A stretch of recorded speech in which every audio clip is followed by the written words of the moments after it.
Hi, folks.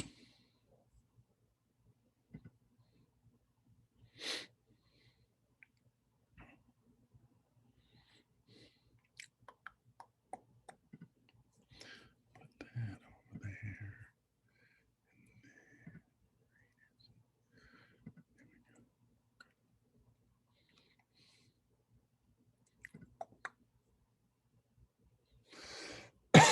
there. Sergio.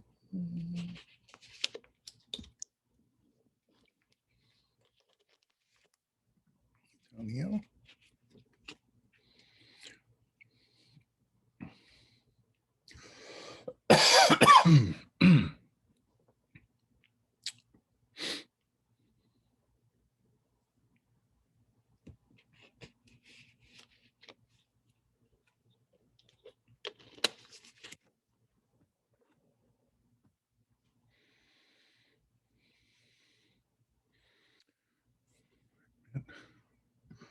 Basil.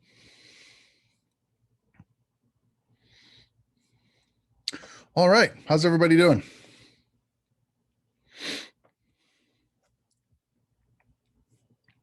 Are we ready to jump on some review here real quick? Let me get my share screen up.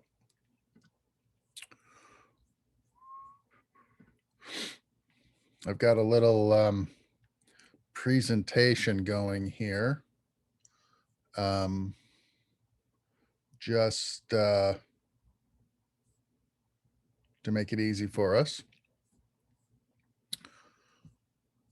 Okie doke. Let me just make sure that I am.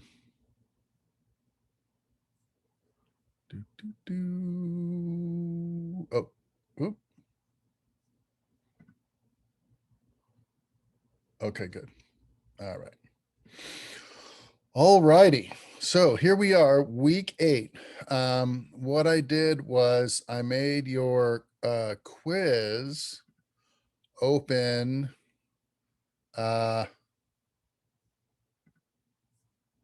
tonight after class. So it should open. What did I put here? It should open at like 6 p.m. Yeah.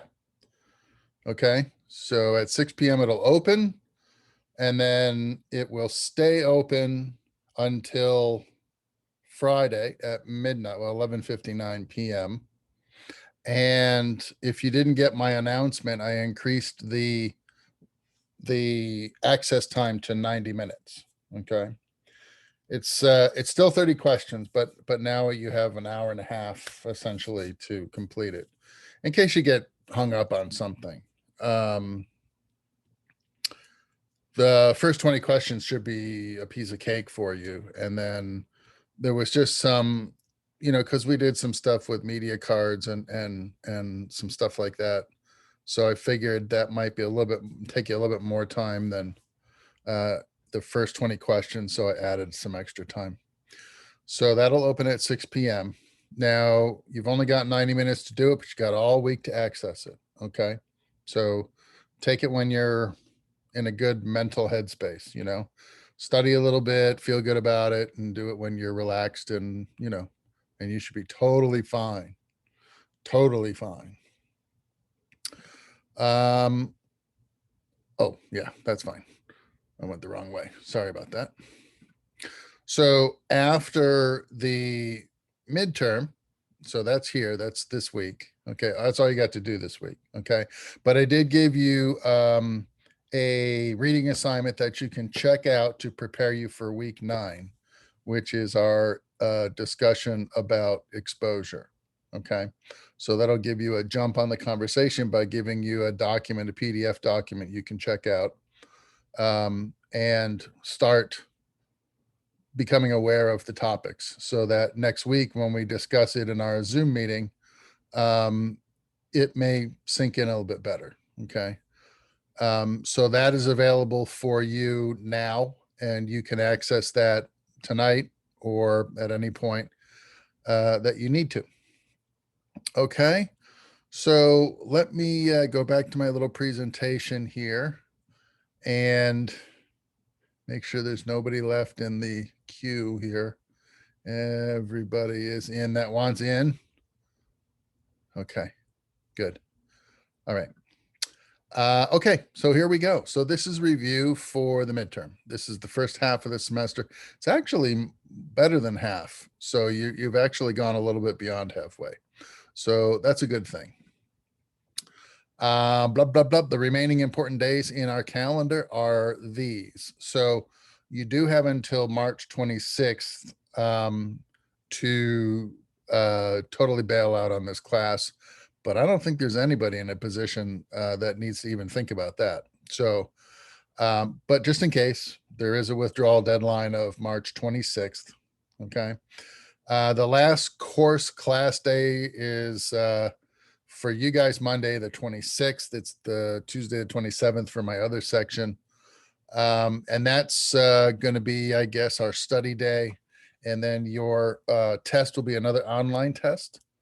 And that will open, I think I'm opening it for you guys. Your test day is actually, it could be May 4th.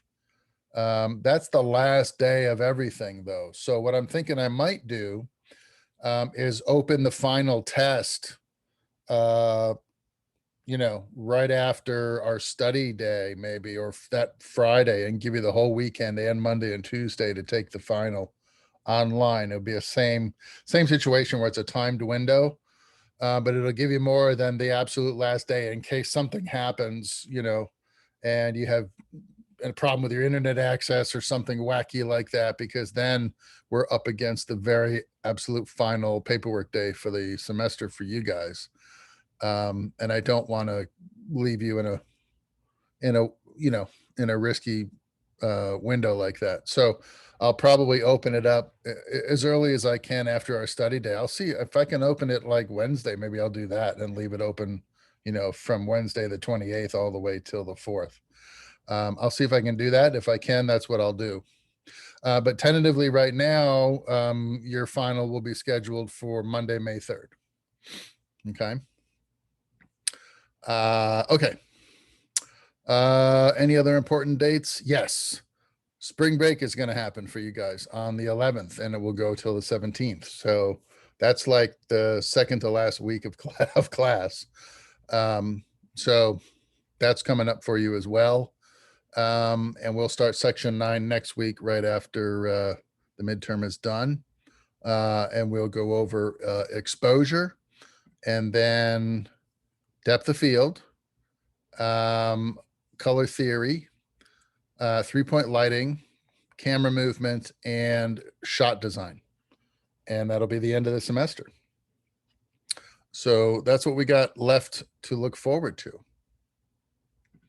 Okay, so has anybody had any problems dealing with the operations office? If you've gone to rent equipment, has anybody had any trouble using the online access or the online forums, or dealing with anybody at that department? Anything to report? Did any of you actually check out a camera for your shooting assignment, or are you all kind of finding your own way?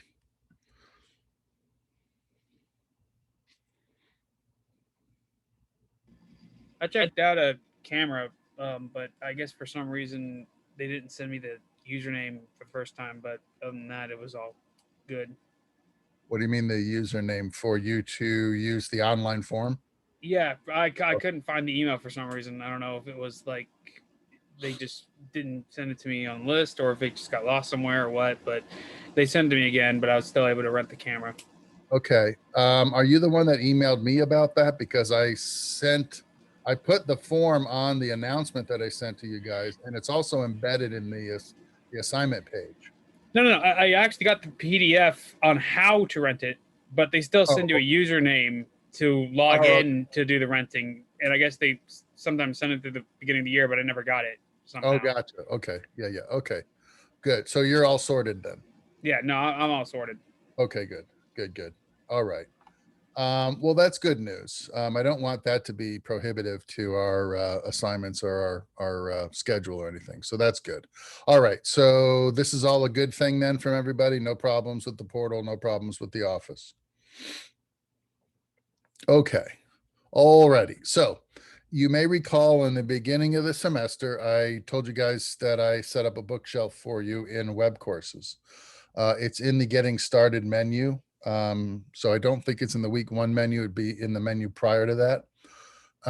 And all of your textbooks in PDF form are there. So you're supposed to be going to these resources to do your reading. Unless you bought these in hard copy, then of course you can be reading your hard copy versions. A couple of these textbooks I haven't given you reading assignments from yet because those haven't occurred yet. They occur after the midterm, like the grip book and cinematic motion. You've had this book before, Filmmaking in Action. This was from your 24-24 class. If you took Intro to Production, you should have a copy of this textbook from that class. I gave you the Production Assistant's Pocket Handbook just as a matter of course.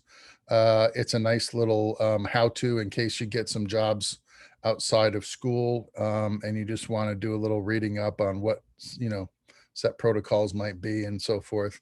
I gave you that. And then I have a white paper by a woman named Wells. This is a graduate paper on camera movement, and that is for I think week 14. So this hasn't come up yet either. But these resources are all in the getting started menu in the event that you haven't already accessed them, but I hope you have, because you should have been reading this one for a while now. So that was pretty much, week 1's just an introduction. But what I did try to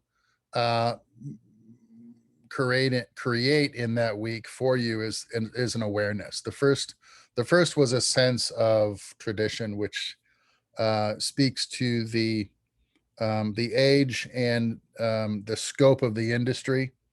The fact that it is by this point in time, the industry is about 140 years old. Okay. And the notion that you are the next generation in a series of individuals who have been shaping and molding and directing this craft or this art form, however you want to think about it, for well over a century. And in all of that time, interestingly enough, we are still reshaping the industry. No more so ever before than now. So there's been many paradigm shifts over time.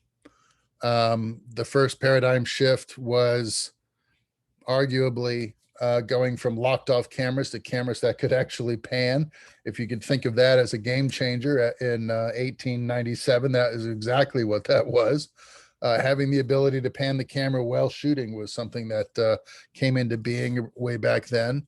Our frame rate standard came about in the early teens, I guess, around 12, 13 maybe, where we finally decided to start locking in a frame rate at around 24 frames per second because there was some technology coming down the road that was going to package sound with visuals at some point. And so at that point, we started deciding what the best frame rate was to capture motion and still be able to accurately marry that with a soundtrack. So that started to happen around the early teens, 20s. We got, what else did we get? We got the camera crane in the 30s. We got sound. We got standardized lighting and grip equipment in the 40s and 50s. Then we got color film, and then we got Technicolor and CinemaScope, and then we got improvement in lens design, improvement in camera design. We saw the first modern Panavision cameras coming in the late 60s, early 70s. We got, we got 16 millimeter film somewhere around that same time. We got We got spherical lenses in the 80s. We got improvements in all the technology in the 80s and 90s, moving into 2000.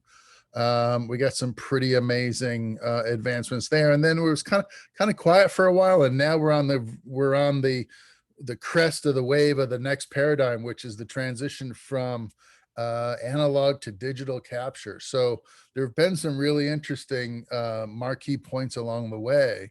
And what you should never forget is that this is not an isolated moment in time. This moment is the culmination of a lot of experimentation, a lot of ingenuity, a lot of trial and error. And you are the next generation in a series of generations, multiple generations of people that have contributed to this industry. And I never want you to forget that, because that's very important. Right now, you're young and you're on the verge of getting out there and doing this thing, and it's all new and it's all cool, and that's really terrific. But don't forget about those who have come before you. They are an excellent resource. They're good teachers, mentors, sources of information. They're good guides to show you the way and put you on the right path. And then your time will come someday when it will be your turn to extend your hand and pay it forward. And I hope that you all will treat that with sincerity and the respect that it deserves, that you will reach your point in time where it'll be time for you to educate the next generation. And that'll be your time to sort of step up and mold the next generation of folks and give them the right advice in the right direction so they can advance the craft even further. I introduced you to my friend Nancy in week 2. And tried to give you a sense of the new and emerging diversity in the industry, create a little bit of awareness about some of the folks that are out there doing this thing that don't make the headlines. I mean, Nancy pops up amongst industry related reporting articles, documentation of industry events and so forth, but she's not necessarily a household name. You're more likely to hear the name Roger Deakins or Emmanuel Lubetsky when we're talking about current events and things that are in the public sphere. Janusz Kaminski maybe, but you don't hear about the Nancys, and it's unfortunate because she's one of those unsung heroes in the industry, very technically savvy, highly experienced, therefore highly educated individual in the field. And she's breaking molds. She's shattering molds for the next generation of cinematographers who are, now not going to face the same kind of barriers to access and contribution that, for instance, women suffered in the generations prior to folks like Nancy and Ellen Curris and Amy Vincent and any number of the other sort of unknown cinematographers that have come this way, who are breaking down walls and barriers for the ladies in the audience, particular this afternoon. So what I asked you guys to do was think about the role that the cinematographer plays. And then I had you do some research in the next week. I had you do some research of your own to look at different cinematographers and pick somebody to do some research and learn about these individuals and who they are and what they do. And I got a lot of great responses from you guys. So I was very pleased to see that everyone really took advantage of this assignment and dug deeper than the surface to find out, to answer some interesting and important questions that you might have had, and just to create the awareness. Cinematographers, I don't think get spoken of enough. We hear all the time about how brilliant directors are and how brilliant actors are, but that's only a very small part of the total collaborative spectrum of individuals that are involved. So this class, hopefully, if if you're not already thinking about a career in cinematography or in the camera department, hopefully what this class will do is at the very least raise your awareness about who the other contributors are and the other collaborators are in the filmmaking system, and perhaps on the crew that you're working on or the crews you'll be working on in the future.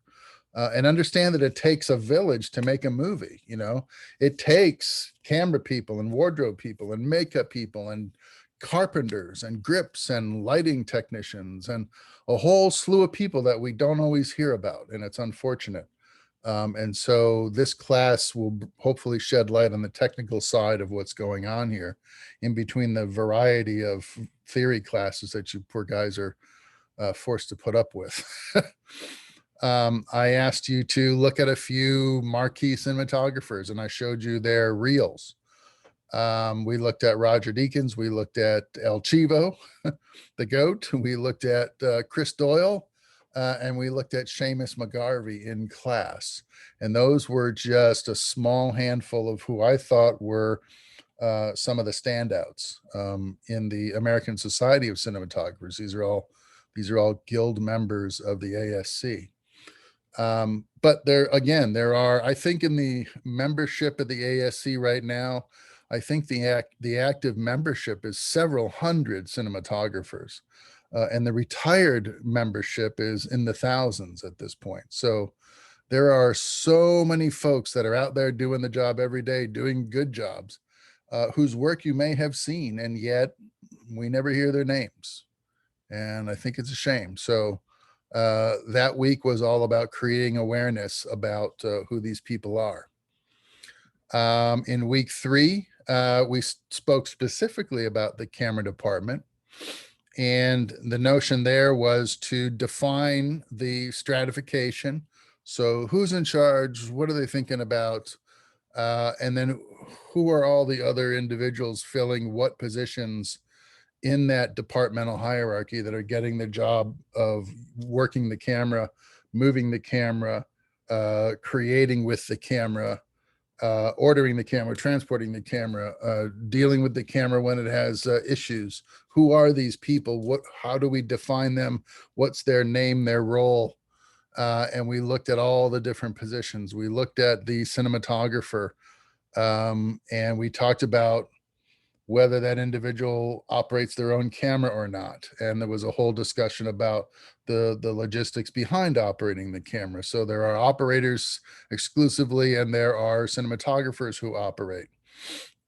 And they can perform a number of different roles. For instance, the B camera operator, or sometimes the A camera operator, is also your Steadicam operator, for instance, and your DP might take a provisionary role as a B camera operator, getting extra coverage on every lighting setup to make sure that there's plenty of things for the editors to cut to and away from in terms of footage, B-roll, A-roll, inserts, things of that nature. So it's nice, I think, to have a couple cameras rolling on a major feature. It helps to move the production along pretty efficiently. It reduces the number of shots that get dropped from the schedule and have to be picked up later at the end of the movie. It also promotes the notion that the cinematographer should be allowed and encouraged to be behind the camera and not seated at Video Village watching the monitor with the director, sitting away from the action, detached from the action. I'm a firm believer in craftsmanship and the notion that creativity flows through your hands. Okay. If you're working with your hands, and I consider making movies working with your hands, even though we're using a lot of tools and a lot of technology and a lot of computers now to expedite this process. Nevertheless, there are still things that we're doing by hand, whether it's focusing or pushing a dolly or setting a light or any number of things that are associated with the manufacture of a film. I still think very much that it's a translative, hands-on process. And so I think that any individual who's working closely with the images should be able to put their hands on equipment and not feel like it's contractually forbidden.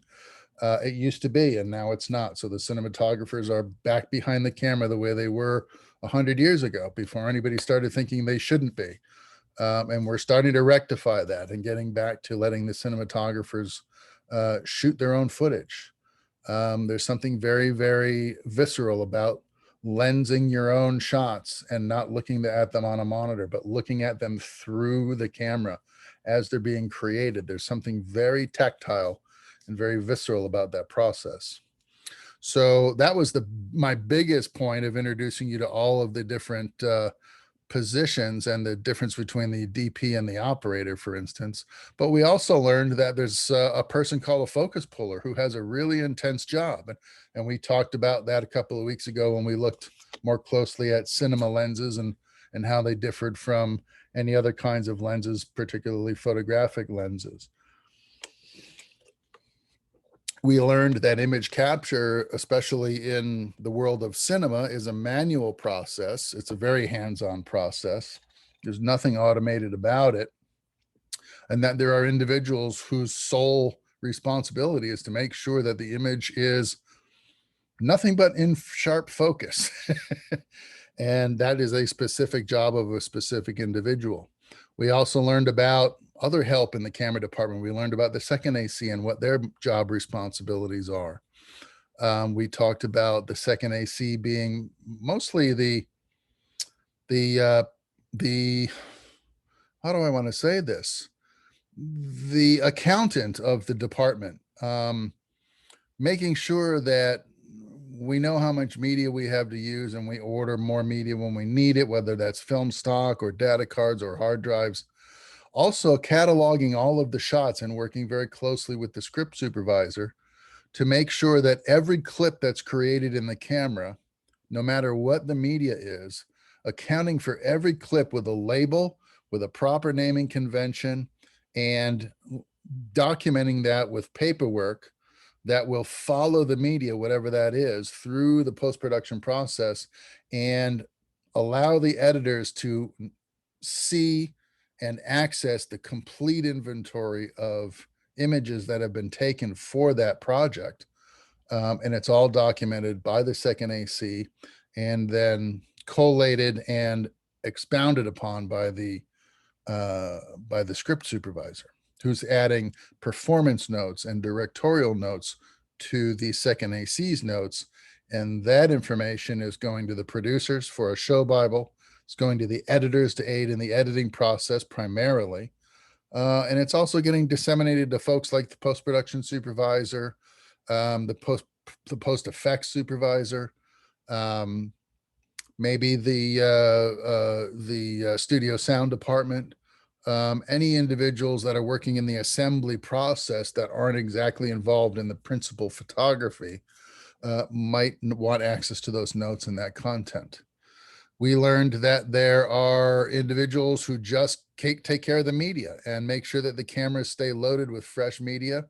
And when the media has been downloaded, they make sure that it goes to the appropriate place. Film stocks have to go to the labs for processing and development.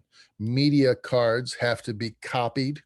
And then they have to go to another individual on set that we talked about, the digital imaging technician. And that person is also making copies of the data. Sometimes they are putting a visual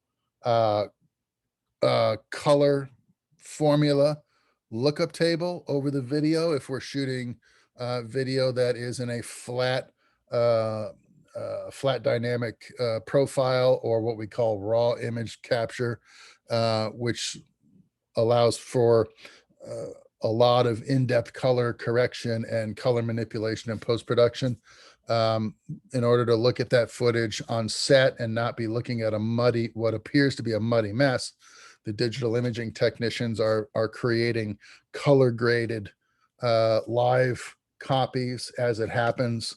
And so that everybody on set is looking at the images in what is most closely resembles what the final corrected and adjusted images will look like. Okay, so the DIT is performing a very complex function at this point, and that individual is working very closely with the camera loader or the digital asset manager. Okay, and then we also talked about the entry level position, the one that is highly sought after by folks like yourselves who are recent graduates from film school and looking for an introduction to the world at large, trying to find a crew that works in the industry that they can mesh with, learn from, and possibly go to work with on a routine basis if possible. And the best way to do that is to get a camera production assistant job on a television show or a feature film production. Any production with a budget large enough to accommodate a position like production assistant. And the only reason I say with a budget large enough is because it's understood that production assistants generally have a very limited amount of knowledge and experience. And therefore, in the eyes of somebody like a production manager, they're worried more about safety liability than anything else. And so usually productions, low budget productions and things, sometimes they will solicit for production assistants who are unfortunately unpaid and allow those individuals to work on set. And some low budget productions will avoid production PAs like the plague because they can't afford the workman's comp health insurance in the event that an inexperienced individual gets hurt or badly injured on set. So the one thing that I would caution you about in terms of being a camera production assistant would be to inquire whether or not that production at least will take care of any hospital arrangements you might need if you were to get injured on the job. Okay. And I don't want to say that to scare you. I'm just bringing that point to light because injuries on film productions are fairly common. Okay. There's a lot going on. There's construction going on. There's heavy equipment operation going on. There is high and lethal voltages of electricity coursing through the set. There are high voltage, high intensity discharge lamps being used. There are, in some cases, toxic fumes or toxic materials like flame retardant sprays or Fuller's earth that is atomized and dispersed that then becomes a breathing hazard. There's any number of things on a film set that can injure you if you're not aware of them and if you don't know how to work around them safely. And so it's a good idea to make sure whoever you're working with has insurance policies in place that will protect you, because the last thing you want to do is get hurt on the job and go to the hospital and have to pay for that bill on top of not getting paid a wage for working on the film in the first place. Now you're in essence paying them to work on the movie, and that's not how that's supposed to work. So if you're going to be a camera PA, just be aware that you probably won't get paid or you'll be offered very little, maybe a stipend. And you should always ask if they have workman's compensation in place that will cover you while you're on the job. Okay, that was week 3. Week 4, we talked about media and storage. We talked about the sensor, the camera sensor. We talked a little bit about aspect ratio. And a little bit about color science and compression. And the big takeaways really were being able to identify the different kinds of media, understanding how they work, understanding what aspect ratios are and how they differ, and understand that there are a lot of different shaped screens. And that's really what it boils down to, is the presentation venue that your content is going to be seen. Is it going to be in a theater and projected? Is it going to be on television? Is it going to be in a small digital theater?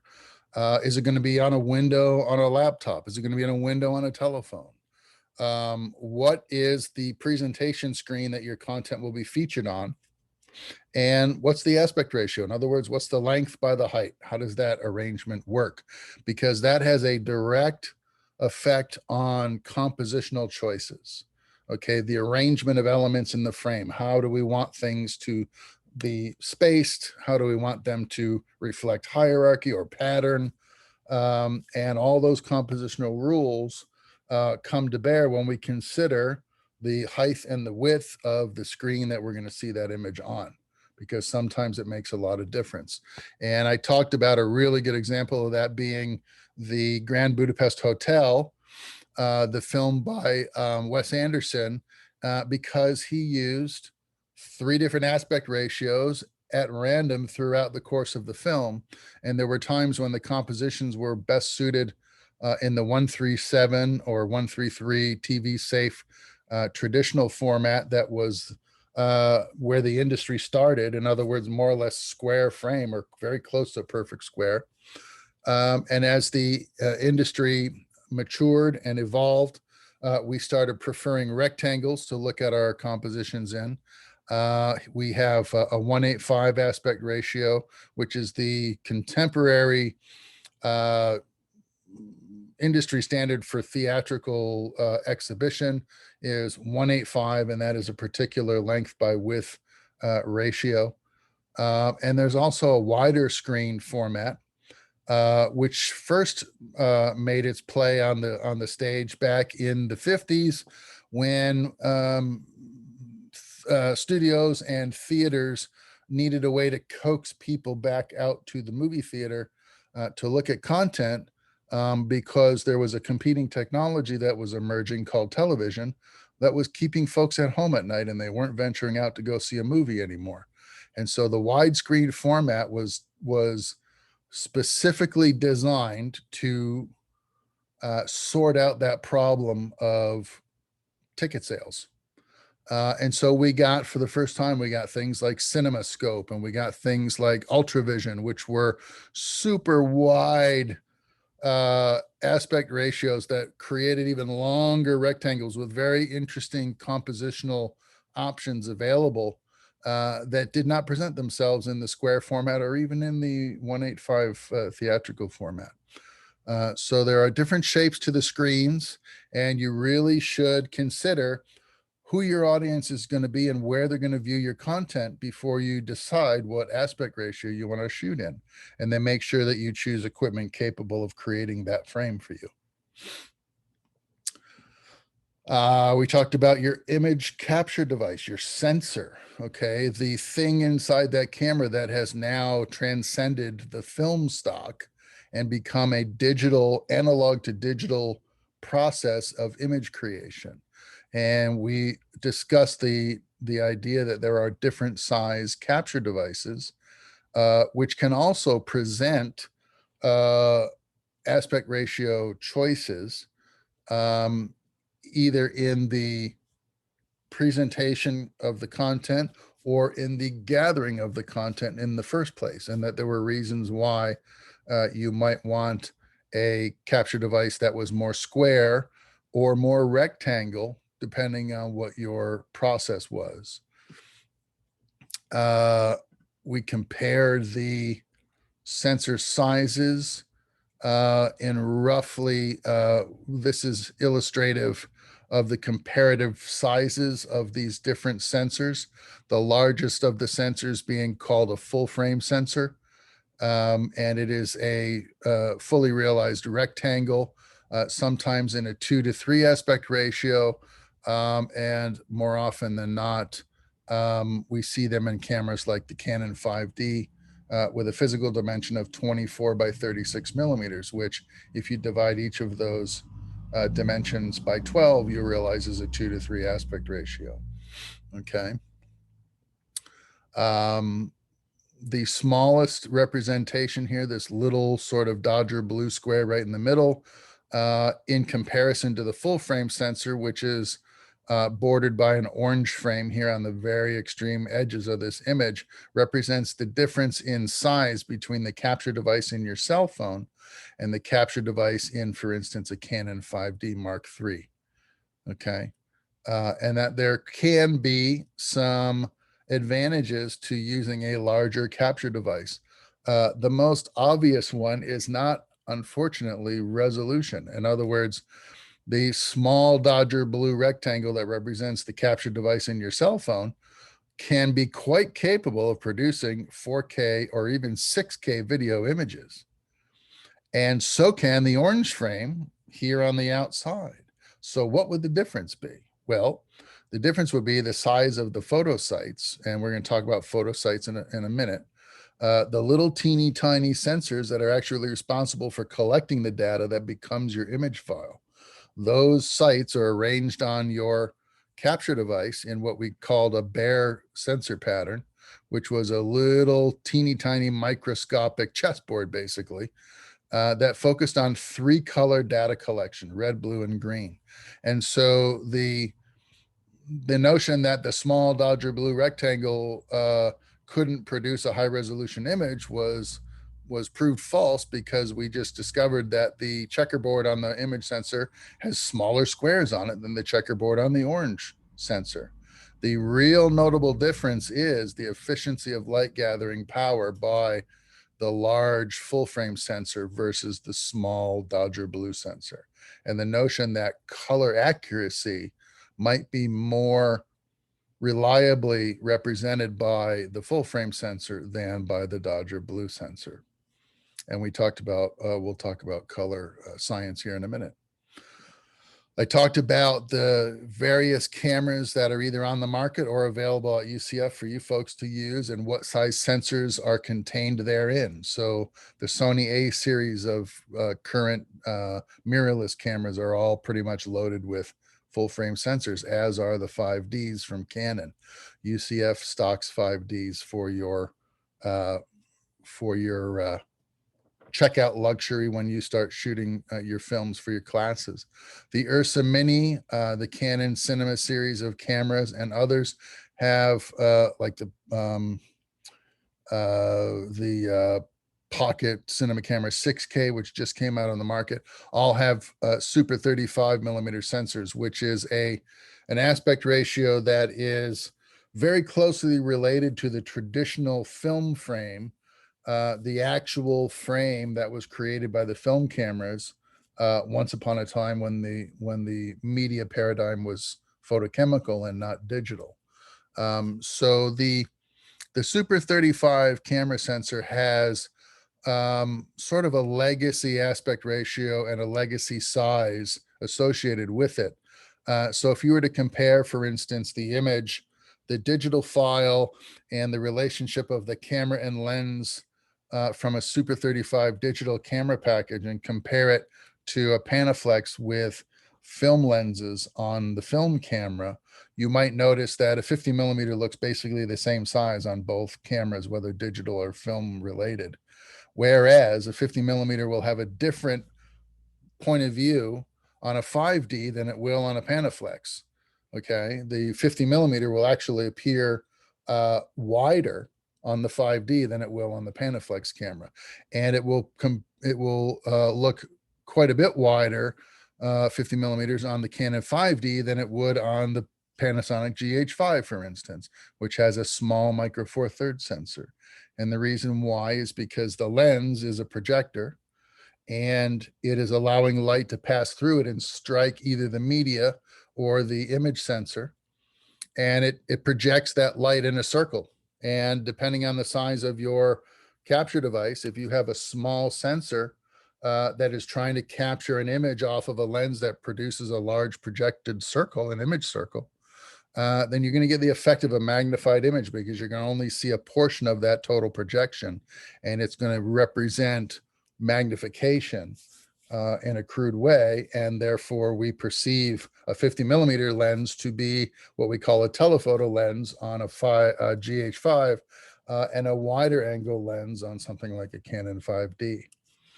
Okay. Understand that the sensor is merely an arrangement of pixels, and the pixels are grouped into photo sites.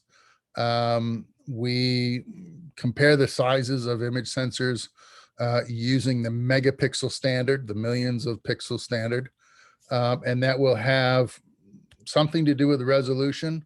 I already talked about it having something to do with your color science.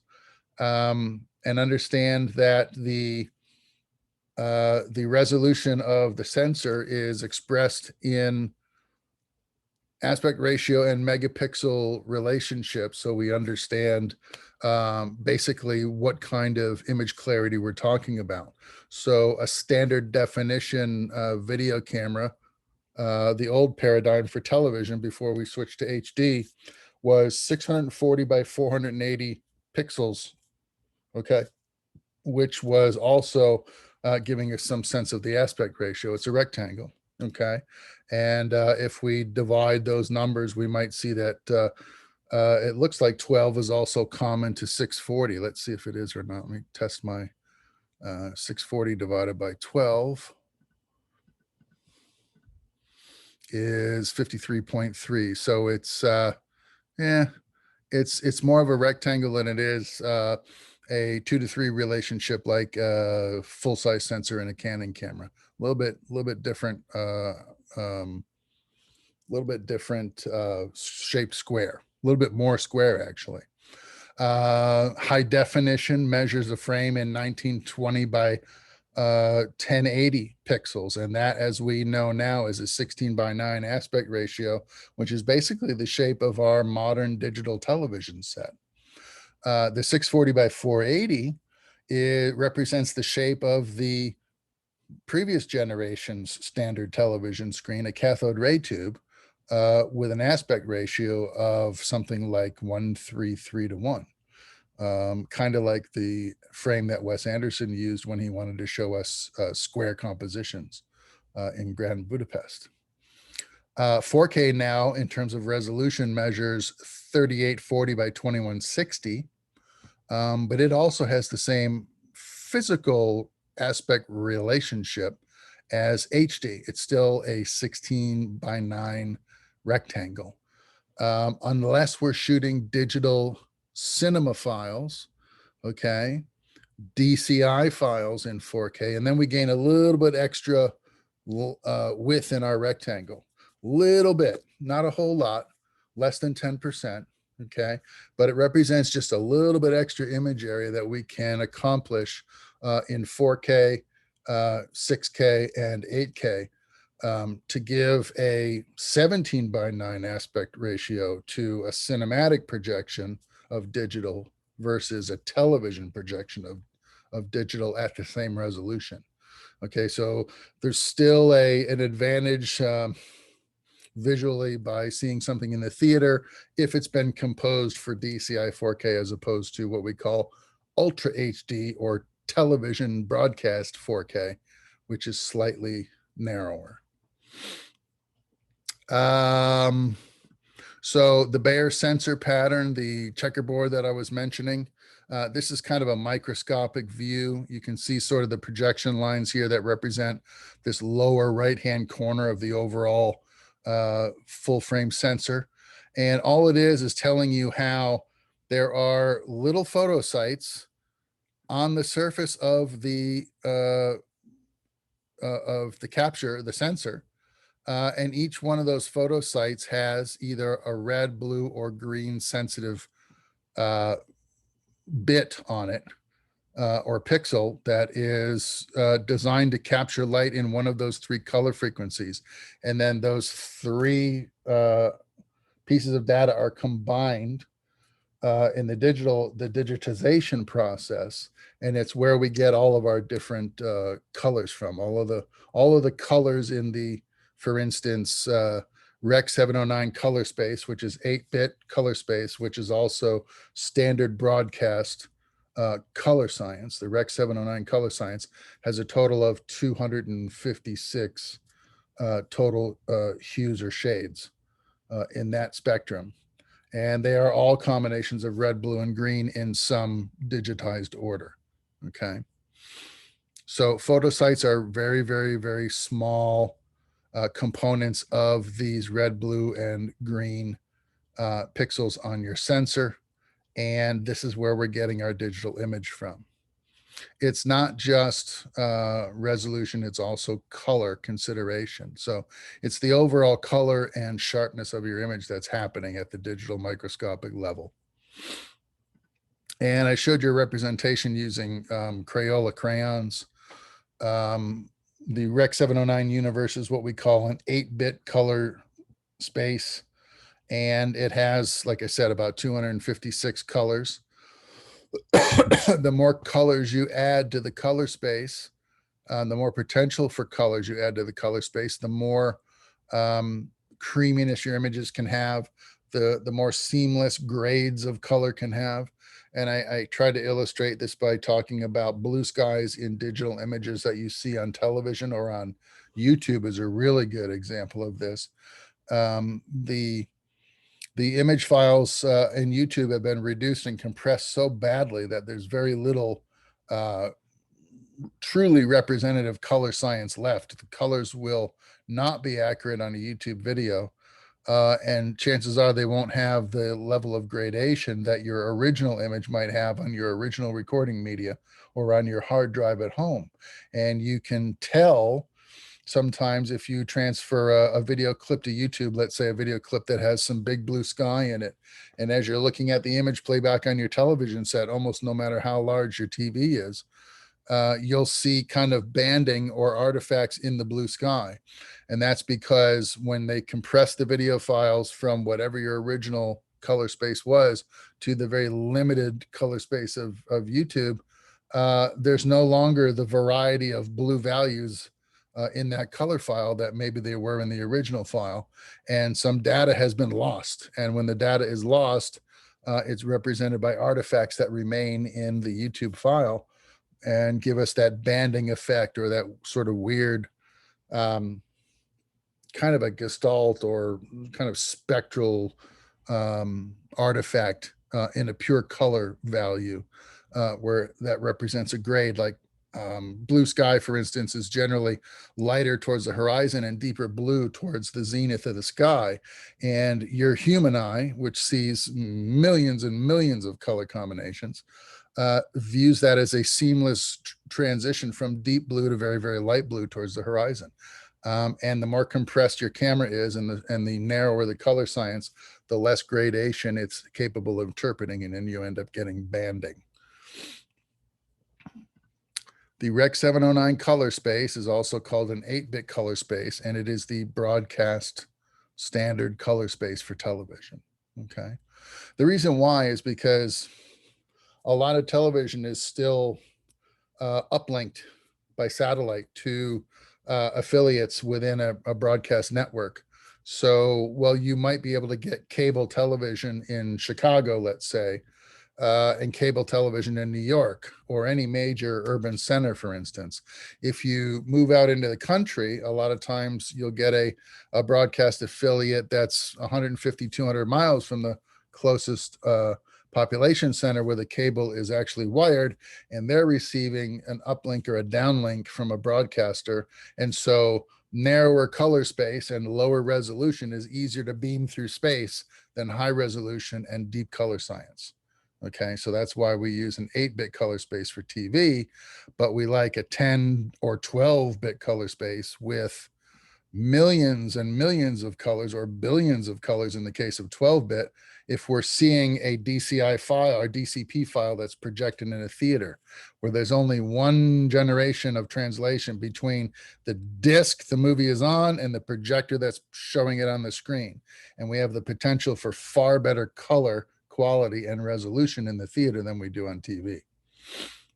Okay. So we talked about basically 3 levels of color science: 8-bit, 10-bit, and 12-bit. 8-bit being the smallest standard with only 16 million possible colors total, and that's 256 red, 256 green, and 256 blue. And when you multiply that A times B times C, you get 16,777. 10-bit is 1,024 possible shades of red, green, and blue. And when you multiply those together, you get about a billion, almost, well, 1,100,000. And then 12-bit color science, 4,000, almost over 4,000 shades of red, green, and blue. Multiply those A times B times C, and we're talking about over 68 billion possible color grades. Okay, shades and hues of color. So that's how radical it can get. But as a consequence, as you can imagine, 8-bit files, resolution and color wise, we can fit those on an SD card because we're not talking about a great deal of data to report all those variations.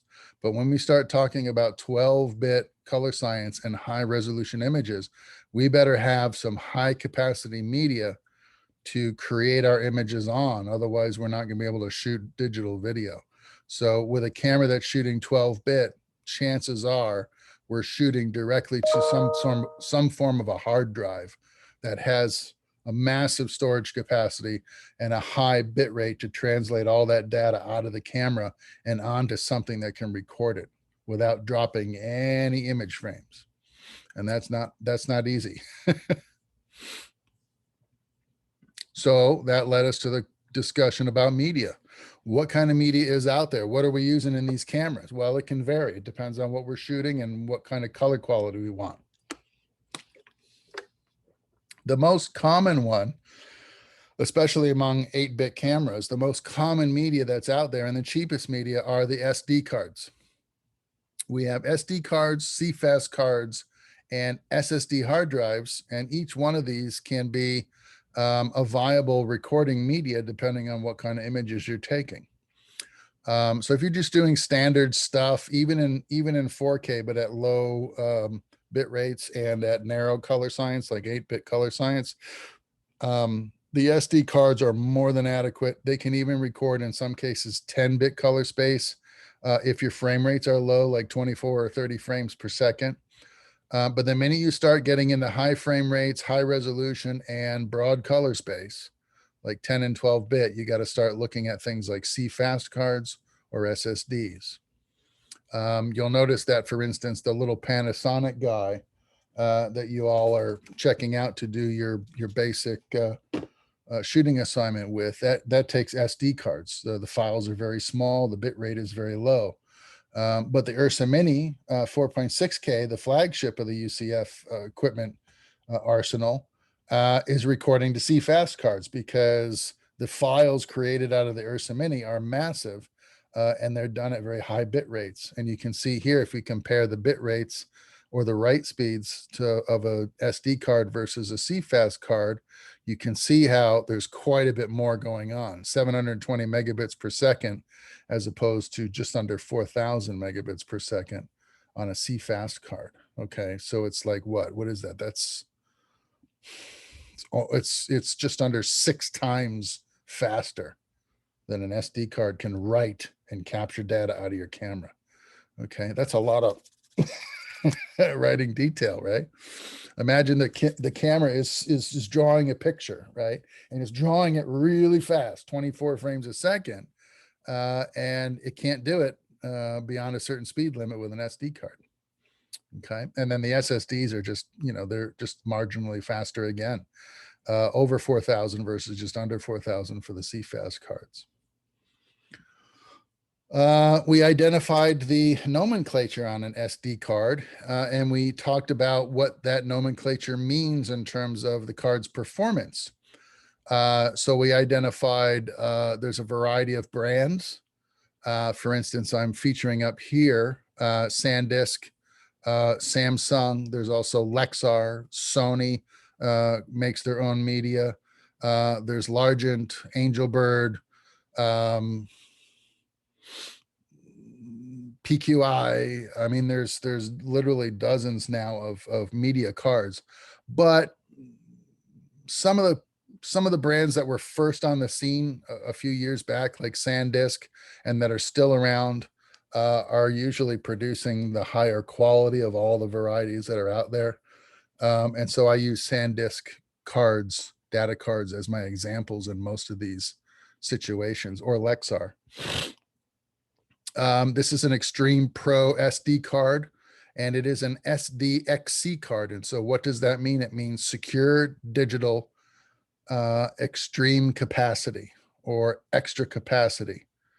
It is, what is that, 3rd generation, I guess, of the SD card variant. So we had SD cards originally, then we had SDHC cards, which were secure digital high capacity. And now we have secure digital extreme or extra capacity because the write speeds in each one of those successive generations of data card have increased significantly, exponentially, with each new generation of recording media. Okay, so the SDXC generation of SD cards has write speeds up to 720 megabits per second. And that is expressed over here in the class 1 or class 2, and then the video or non-video designation for an SD card. So this represents how fast the card can write, and it's encrypted what that speed is, as opposed to right here where there's a very blatant speed limit posted on the card, right? Why do they have two different rates posted on the card? Because one is how fast you can read data from the card, and one is how fast you can write data to the card. Okay. The read speed of a card is generally posted on the card in recognizable terms, 95 megabytes per second. Okay, great. The problem is we don't really care about the read access of the card as much as we care about the write access to the card, because how fast the card can write will dictate the quality of our images, the frame rate of our images, the quality of the color of our images, right? And the duration of our clips. And that is at the moment of capture to the card. Whereas this speed limit over here, 95 megabytes per second, that's just how fast we can get the data off the card later after the image has been committed to the card. Well, that's all well and good, but really it's more important to know how fast the card can create than regurgitate, okay? So this is a speed standard that's really more important, and it's cryptic in its presentation, which I think is kind of silly. But this is a V30 card, and it's V stands for video, and it's the write speed of the card. It's after SDXC, so that we know that this is a write speed, very fast for video, V for very fast video writing, and 30 is the minimum. No, I'm sorry, the maximum write speed of the card, which is 30 megabytes per second times 8. Okay. And why is it times 8? Because the standard for data capacity in cameras is in megabits per second, and data card capacity is in megabytes per second. And so we have to know what the difference is. So we talked about bits versus bytes, kilobytes, megabytes, gigabytes, and tetrabytes or terabytes. Okay. And if we want to get from megabytes to megabits, we have to multiply this value by 8, and we get 240 megabits per second, which will coincide to how fast the camera can write data to the card. Okay. If we look at various cameras, we can see what their bit rates are. Bit rates in terms of writing speed. Canon 60D, 46 megabits per second. An SanDisk Extreme card will work great in the Canon 60D. Canon 5D Mark IV, 500 megabits per second. Well, now we're going to have a problem. The 5D Mark IV is probably going to take a CFast card because of the speed limit on a CFast card, 495. Okay. So that's pretty close to what the 5D is asking for. That's in its highest, most detailed capacity and color space. Okay, but there are several different standards you can choose from in a camera like this. So you could record at 50 megabits per second in an HD file, for instance, 100 megabits in a high resolution HD file, 150 megabits in a extremely high detailed 1080 file, or 150 megabits in a very compressed 4K video file, 200 megabits in a standard 4K video file, and maybe 400 megabits in a high resolution or high frame rate 4K file. Okay, so there'll be several speed standards you can choose from in a camera like a 5D Mark IV. Same thing with a pocket cinema camera or with an Ursa Mini. All right, you see you have a range of bit rates to choose from, 255 to 270 at the high end for a pocket camera, 312 median range for the Ursa Mini 4.6K. The new G2 will go even higher, over 1,000 megabits per second in some of the Blackmagic RAW codecs that are available in that camera. Different cameras have different bit rates, and it's very important for you to understand that about your equipment, so that when you're making choices about color space and resolution, frame rates, recording media, okay, all of these specs need to be compared so you can make intelligent choices about what equipment will best serve your project. Okay. We talked about how to calculate the capacity of your data card in minutes, but I did not put that on your midterm because I thought that would be cruel and unusual punishment. So it's not going to be on there. You just need to know basically that you can calculate it. And the clue is on this page, comparing bits to bytes, kilobytes to megabytes, megabytes to gigabytes. If you understand that there are differences between these measuring standards, then you can calculate how much recording time on a given camera you'll get at a given resolution with a given card capacity and that card's ability to write to that card. Okay. Compression we talked about very briefly, and I don't want to get into it in too much detail in Cinematography 1. Just understand that compression is it's a portmanteau word. It's a word that's been created out of two different terms, compression, decompression algorithm. Okay. When you combine those two into one new term, you get codec, which is what we call the different recording choices you have, for instance, in a 5D camera. What codec do you want to record with? And codecs come in a variety of labels. Some of the labels you might recognize: ProRes, H.264, ABC. These are codecs with compression standards that they represent, and different cameras use different compression codecs. And so that might be something you might want to know about when you're recording your video, because you might have some compression codecs available in a Panasonic EVA 1 and some that are available in an Ursa Mini 4.6K, but they both don't have the same compression codec choices or bitrate speeds with compression algorithms baked in. And so there might be higher resolution possibilities with the 4.6K than there are with the EVA 1. Now, both of those cameras are going to generate an image that looks beautiful if you expose it right and light your subjects well.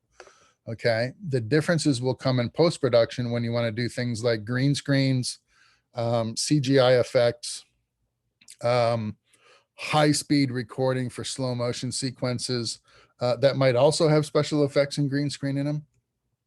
When you start piling up those kinds of processes in post-production to your basic video files, you need a lot of information so that the quality can be maintained from copy to copy, generation to generation, as they add things like effects to your images. Okay, so if you start with a low, slow bit rate, like you would get, for instance, in the Canon 60D, 46 megabits per second, when it creates the image, that image will look beautiful on TV if you don't have to do anything to it. But if you have to do extensive color correction, there may not be enough data in the files to really be able to manipulate color with free, unfettered creativity, right? You might be able to do some basic color correction and that's about it. But a camera, for instance, like the EVA 1 that can capture up to 400 megabits per second, you can do some really hairy digital processes with the images out of this camera because it's 400 megabits per second. It's 10 times the speed of the Canon 60D. That means the files are almost 10 times bigger. Okay. More data to manipulate, more data that will preserve detail, color space, frame rate, etc. Okay. Does that make sense? It's kind of like, I think I used the analogy of the garden hose versus the fire hose. How much how much time does it take to fill your swimming pool with a garden hose? How much time does it take to fill your swimming pool with a fire hose? right? The fire hose is squirting 10 times as much water per second as the garden hose. And that's kind of like bit rate. It's the same thing, right? It's still a swimming pool, and the swimming pool is the same size, whether it's a garden hose or a fire hose, but you'll fill it a lot quicker with the EVA 1 than you will with the 60D, and you'll have more data at the end to compare and to manipulate. Okay. That was a tough week. Then week 5, we talked about the kinds of cameras that you might shoot your projects with. And we talked about building a camera and what it takes to build a camera, all the different parts and all the different styles. And the thing that I emphasized to you the most was that the best camera for any job, does anybody remember? The best camera for you to use at any point in time is what? The camera you have. The one that's most available. The one you can put your hands on right now. If you got to shoot right now, what's laying around that you can use, right? So it could be your iPhone, could be a really super whiz bang terrific cinema camera that you just bought and spent a ton of money on, right? Or it could be something that you rented from a rental house or something you checked out from UCF, right? But the best camera is not necessarily the best camera, because what does that mean, really? What does that really mean? Who's the best quarterback in the NFL? I don't know. What's your criteria for selection? Is it how many Super Bowls? Is it how fast they run the 40? Is it how far they can throw a football? Right? What's your standard for criteria engaging worst to best? And not everybody has the same quality criteria. Right? Some people are more interested in how fast you can escape pressure. Some people are more concerned with merely with how many successes have you had. Some people want to know how far you can throw the ball. Okay. Some cameras give you high bit rates and excellent color space variants, but they need huge hard drives to deal with. Some cameras only take certain kinds of lenses. Some cameras are too heavy. Some cameras are too light. Some cameras are too big. Some cameras are too small. It all depends on what you're shooting, what your preferences are, and what your project is and what that project demands. And then you take your knowledge that you have about equipment and you apply that to the problem of shooting your movie, and you pick the camera that has the specs and the conveniences that are as closely related to what you'll need to do on your next upcoming job. And that should be the camera that you pick. And it's not always the same camera every time. Sometimes it's a different camera for a variety of reasons. Okay. I talked about renting equipment, that you could essentially rent equipment from UCF, although they don't charge you. They just allow you to check it out for free. But that is, the UCF equipment office, the operations office is structured just like a professional rental house, so that the process is basically the same. You go in there, you tell them what equipment you're going to need. You do it with enough warning to where they can set it aside for you, make sure that they've got the equipment in stock and that it hasn't already been checked out, and give you time to go in and sign for it and take it on the job. There are a number of facilities just like that out in the world. We call them rental houses. And when we need equipment that we don't own already, or we can't afford to buy outright, a lot of times the best solution is to rent it. So I talked to you about some local rental shops. There's a couple in Orlando, Lens Depot, and the guys in Winter Garden. I think it's these guys, Lens Pal. There's also some nationally recognized rental houses that will deal with students. Borrow Lenses, for instance, out of Tennessee or San Francisco. We talked about professional places. These two guys that I mentioned to you will deal with students and allow for the UCF student insurance coverage to suffice when they check out gear from here. But if you go to a place like VER, a professional rental house in Orlando, that will rent you virtually anything that is currently available in the industry, including the most expensive gear out there. They'll rent to you, but you have to have your own production insurance, which is usually not a cost-effective option for a student. So if you don't have production insurance of your own with $1 million liability, You're probably not going to rent from a place like VER, but they are out there and you should know about them, because if you get hired by a production company to be a cinematographer and they want you to shoot a national spot, you don't have your own production insurance with $1 million liability, but they might as a production company. And therefore, there's no longer a barrier of access to VER for you as the cinematographer. You just tell the production company the camera that you want that is at VER, and their production manager will arrange for and negotiate the contract to rent that gear for you for that job.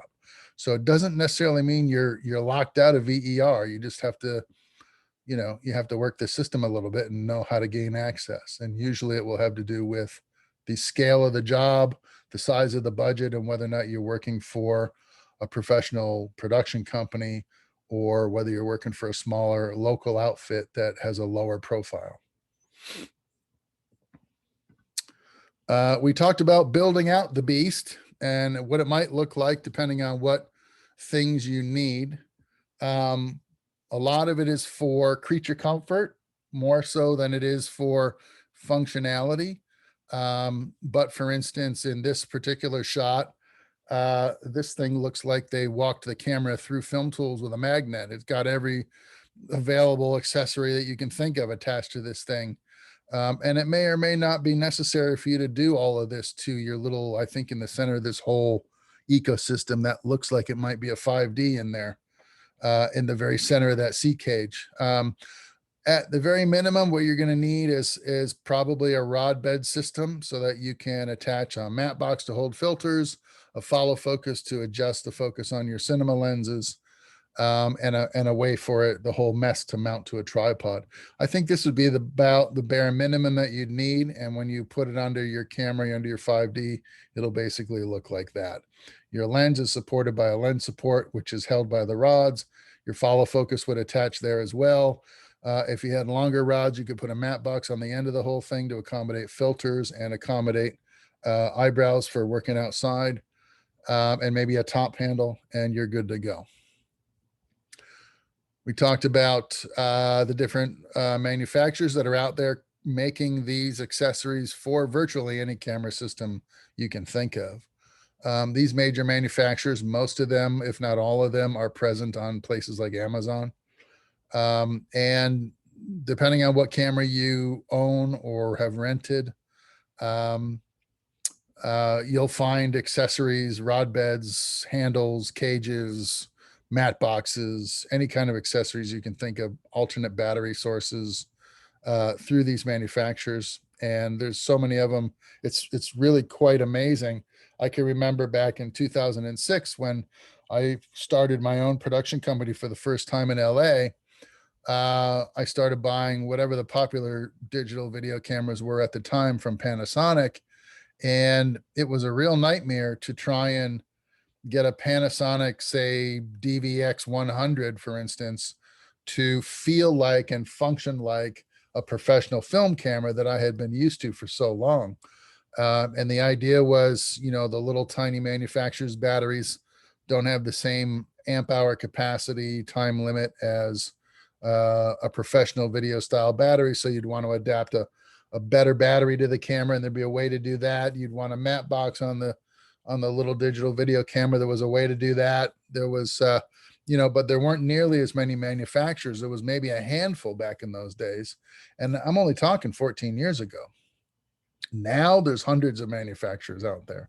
And it's really easy to do this really quickly. And it can become kind of an addictive sort of, I don't know, idiosyncratic game that you play with yourself.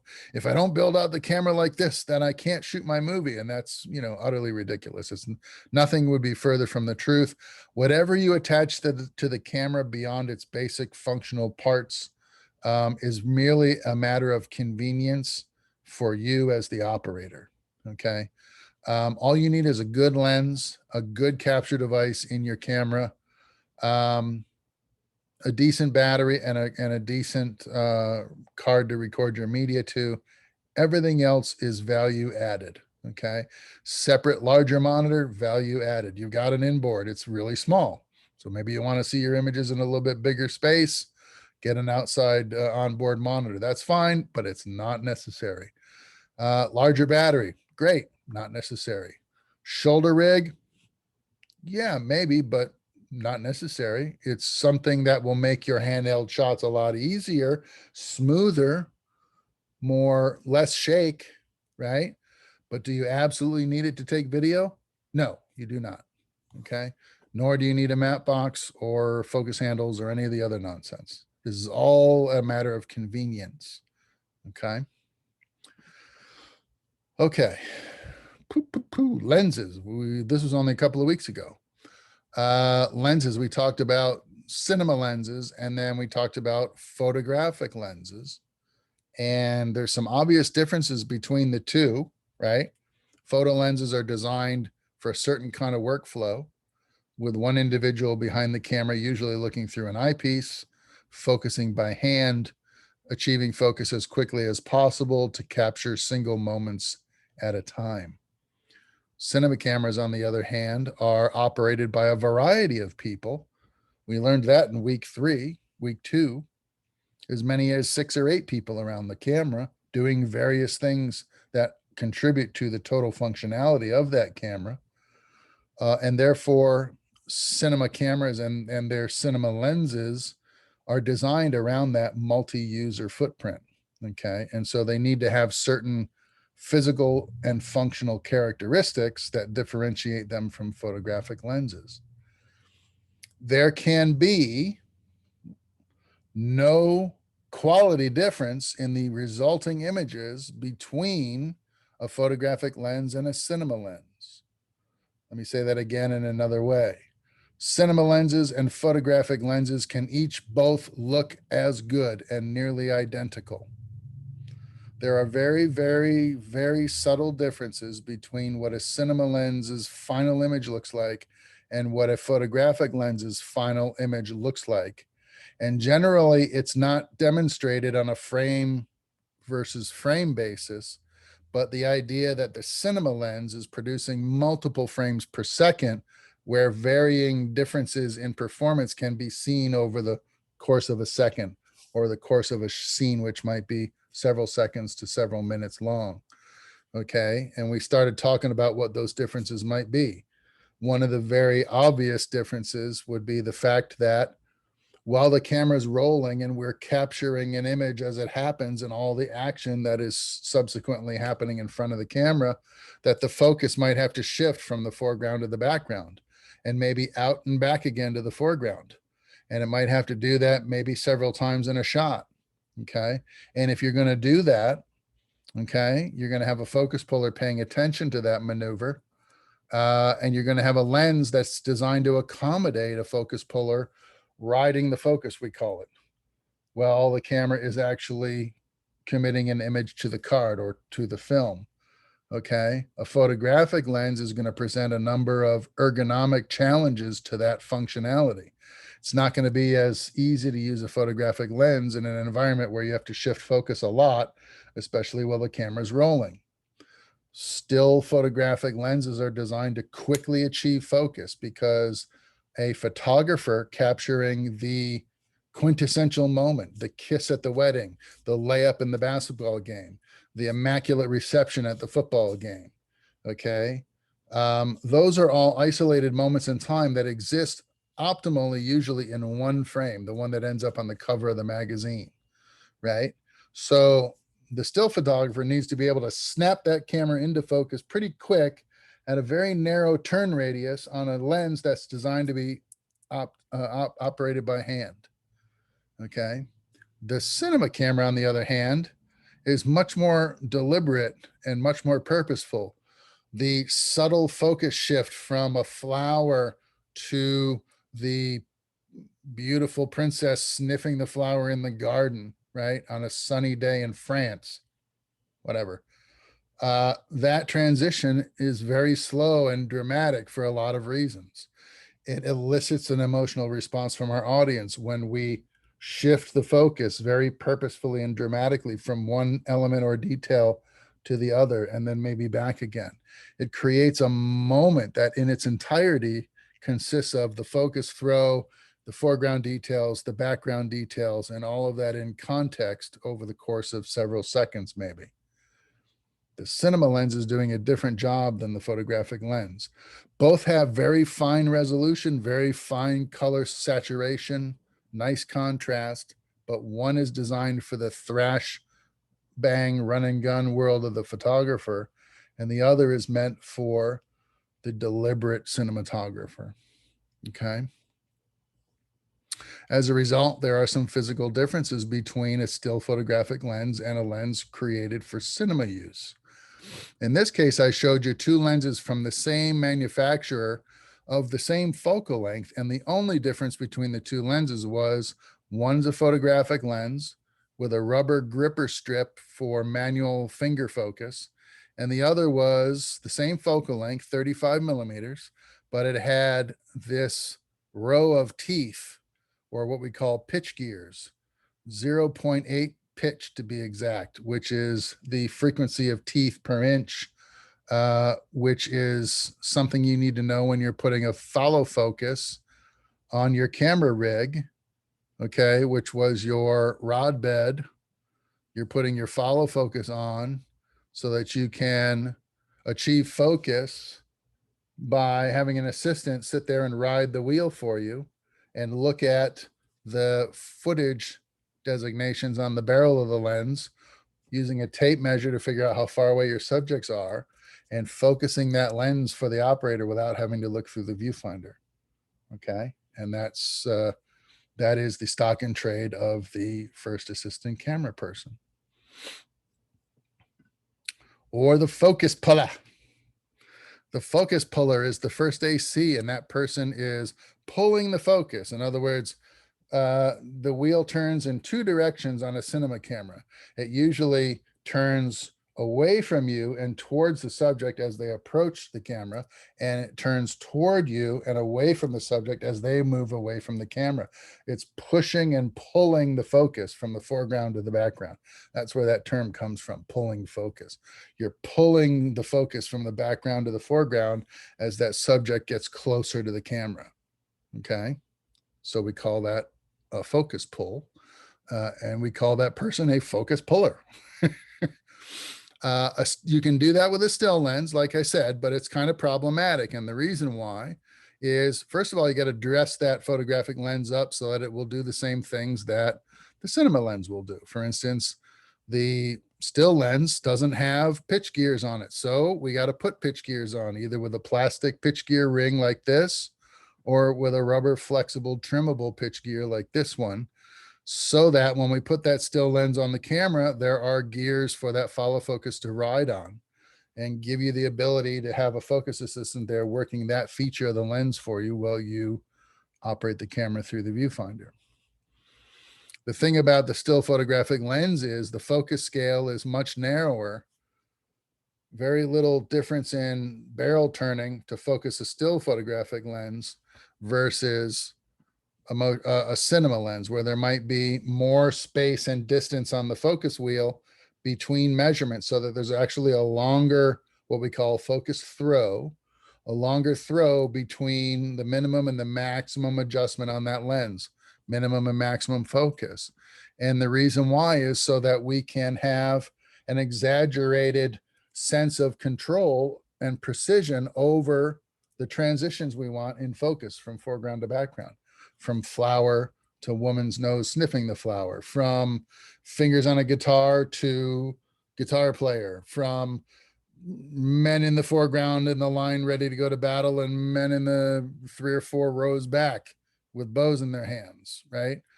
Whatever that focus transition is that you're trying to achieve, you can do that more precisely with more skill and control on a cinema lens than you can on a photographic lens.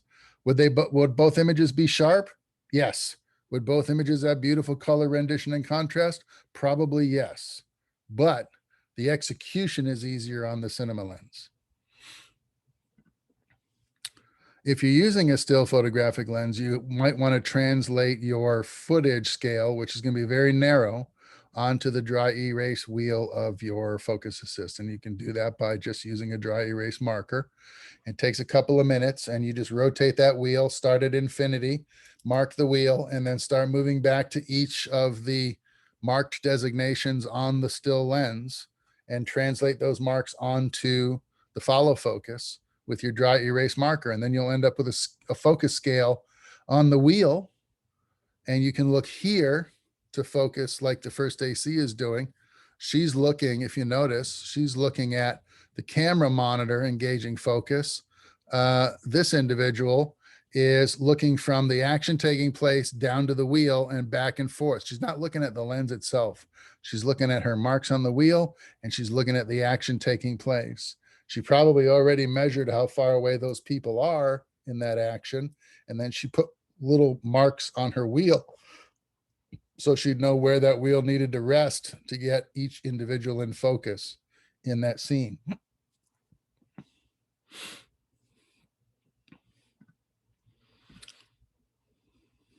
There was one other aspect of lenses between cinema lenses and photo lenses that was apparent in the visuals. And it was something we called focus breathing. And I tried to illustrate that for you with this little GIF, which shows you the focus in the foreground on the coffee mug. And then it gets thrown to something that looks like a baby monitor in the background.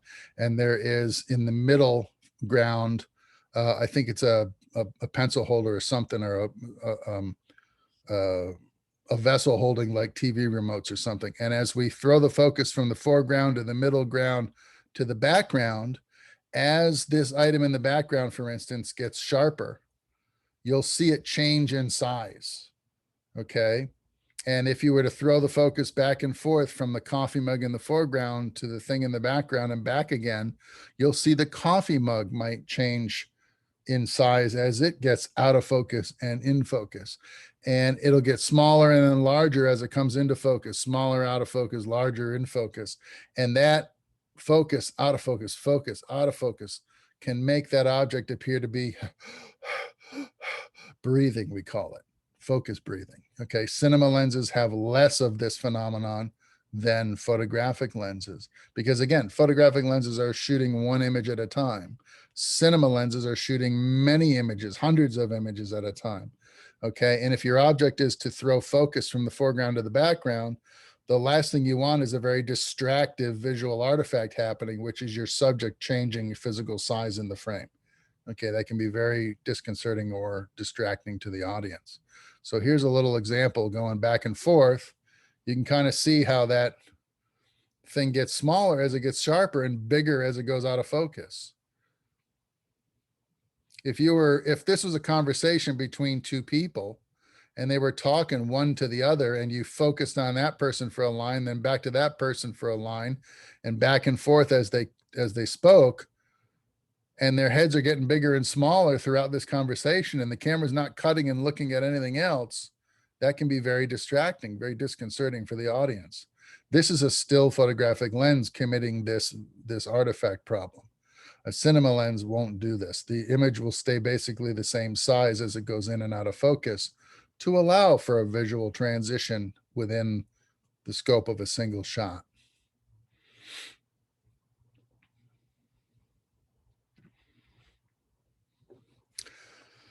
One final determining factor or difference between cinema lenses and photographic lenses are the way the aperture sizes are expressed in terms of f-stops or t-stops. And there really isn't much difference in terms of how your world will function around this lens. But it's a difference in precision in terms of how much light is going through your lens at a given moment. Okay. I showed you, this is a slice view of a Zeiss Biotar lens configuration. It's showing you basically how many elements of glass are inside a lens. Okay. We don't always think about the fact that a cinema lens might have 6 or 8 or even as many as 14 or 20 elements of glass all stacked inside that cylinder that are designed to give that lens certain points of view that might be variable or they might be locked in at one point of view or one field of view.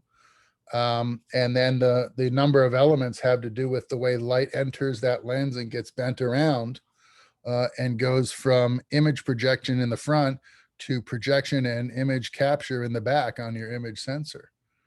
Okay. All this glass represents density of space that the light has to travel through. And so there's a law in physics that says a vector of light will pass through different mediums of different densities at different angles. Okay. So basically, if you calculate the size of your apertures and list them on the outside of your lens, like we have up here, for instance, on our cinema lens, we got f-stops listed on the barrel of the lens, right? Now, these are t-stops, but anyway, the size of the apertures are listed on the lens. In order to get those calculations, we need to know how much light is being absorbed by our lens, in addition to the traditional way of calculating an f-stop, which is merely a formulaic way of determining the size of your aperture based on the size of your front element and the focal distance inside that lens from the point of convergence to your image plane. Okay. It's a lot of Greek sounding words, but basically it's a measurement and a difference between these distances that give you f-stop numbers or t-stop numbers if you consider this plus the density of all the glass that the light is transmitting through the lens. T-stops is transmission, f-stops is formula calculated. The numbers are slightly different from one another, and there might not be any difference or any significance in your world between the two sets of numbers, except that if you're shooting a movie and your gaffer has lit your set, and it's a beautiful set with a lot of detail and beautiful light coming through windows and beautiful interior practicals being lit up, and a subject sitting in a comfy chair by a roaring fireplace with a book and a cup of tea, right? And you shoot that scene on a wide angle lens, and the gaffer says to the DP, I've lit the room to a 4, right? And the cinematographer says, wonderful. And he sets 4 on the lens, and they shoot the shot, and it looks wonderful on the monitor. Then the cinematographer says, now I want to shoot a close-up shot. We just got the establishing shot of that whole nice scene. Now I want a close-up of the person reading the book and a close-up.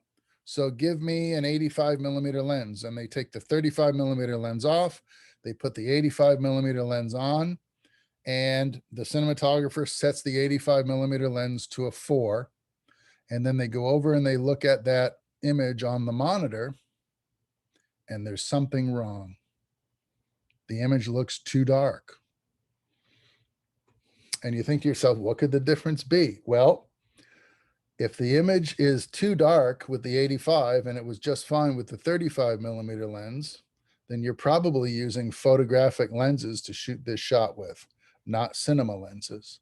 Because the photographic lenses, the diaphragm numbers were calculated with a formula, which is nothing more than 2 different dimensions run through a mathematical relationship, and you get a number.